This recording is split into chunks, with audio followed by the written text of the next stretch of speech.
Бәріңізге қайырлы кеш қыздар. Бүгін сіздермен жасау жолы оңай мерекелік салаттардың бірі картошка паймен дайын болатын дәмді салат дайындайтын боламыз. Соңына дейін қараңыздар, менімен бірге жасаңыздар.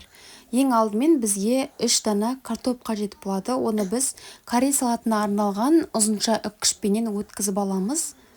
Барлығын өткізіп дайындап аламыз. Дайын болғаннан кейін үстіне су құйып 2 рет жуып алатын боламыз. Сол кезде біздің картошка пайымыз қытырлақ болып шығады. Екінші рет су құйдым, барлығын жуып, енді қағаз майлыққа түсіріп аламыз. Сол кезде картоптың суының барлығын қағаз сорып алатын болады.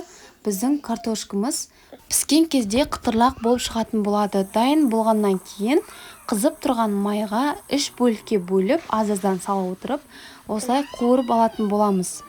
Бір-біріне жабысып қалмасын, салғаннан кейін осылай араластырып жіберетін боламыз. Оған дейін біз салатымызды дайындай береміз. 3 дана піскен жұмыртқамызды ыдысымызға үккіштің үлкен жағыменен осылай өткізіп аламыз. Үстіне 100 грамм сырымызды, яғни ірімшігімізді үлкен көзменен осылай өткіземіз.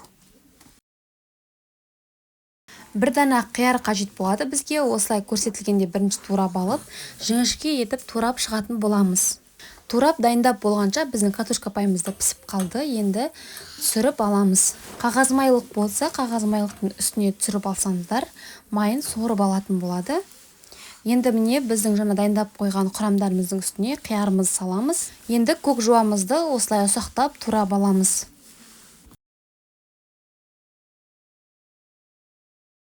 Салатымыздың үстіне салып көк жуамызды, содан кейін картошка пайымыздың жарты бөлігін ғана қосатын боламыз.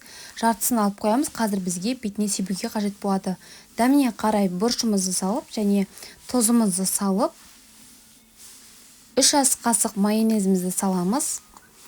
Барлығын жақсылап араластырамыз.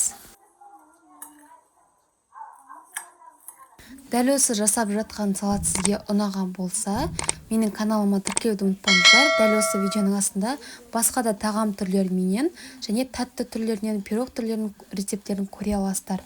Міндетті түрде каналыма тіркелуді ұмытпаңыздар. Алдағы уақытта сіздерге түрлі тәтті тағам түрлерімен бөлісетін боламын. Қыздар, енді біздің салатымызды тарелкеге салдық. Міне үстіне енді алып қалған картошка пайымызды осылай салатын боламыз. Жан-жақтарына сеуіп салсаңыздар да болады. Міндетті түрде жасап көріңіздер. Жаңа жыл мерекесі жақындап келе жатыр. Дастарханға жасасаңыздар болады.